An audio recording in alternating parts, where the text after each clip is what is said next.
Big ബോസിലെ lady super star ജാസ്മിനെ കാണാൻ ഫാദറും മദറും big ബോസിൽ വന്നു. എന്നാൽ വന്ന ഉടനെ ജാസ്മിൻ്റെ ഫാദർ ജാസ്മിൻ എപ്പോഴും താലോലിച്ചു കൊണ്ടിരിക്കുന്ന ഗബ്രിയുടെ ഫോട്ടോ വലിച്ചെറിഞ്ഞു. സങ്കടം സഹിക്കാനാവാതെ നിയന്ത്രിക്കാനാവാതെ ജാസ്മിൻ കരഞ്ഞു. ജാസ്മിൻ ബിഗ് ബോസിൽ പോയതിനു ശേഷം ഒത്തിരി വേദനിച്ച ആളാണ് ജാസ്മിൻ്റെ പേരൻസ്. നാട്ടുകാരുടെയും പ്രേക്ഷകരുടെയും പരിഹാസവും അവഹേളനവും വേറെ. ഇതിൻ്റെ കാരണം നിങ്ങൾക്കൊക്കെ അറിയാമല്ലോ, ജാസ്മിൻ ഗബ്രി പ്രണയം. എന്നാൽ ഇത് ബിഗ് ബോസ് ഹൗസിലും സമൂഹത്തിലും ഉണ്ടാക്കിയ പൊട്ടിത്തെറിയും കോലാഹലങ്ങളും ചെറുതല്ല.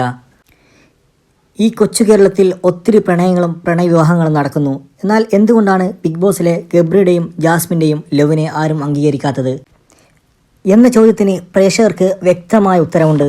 അതിതാണ്, ജാസ്മിൻ ബിഗ് ബോസിൽ പോകുന്നതിന് മുന്നേ പേരൻസിൻ്റെ സമ്മതപ്രകാരം മറ്റൊരു റിലേഷൻസ് ഉണ്ട്.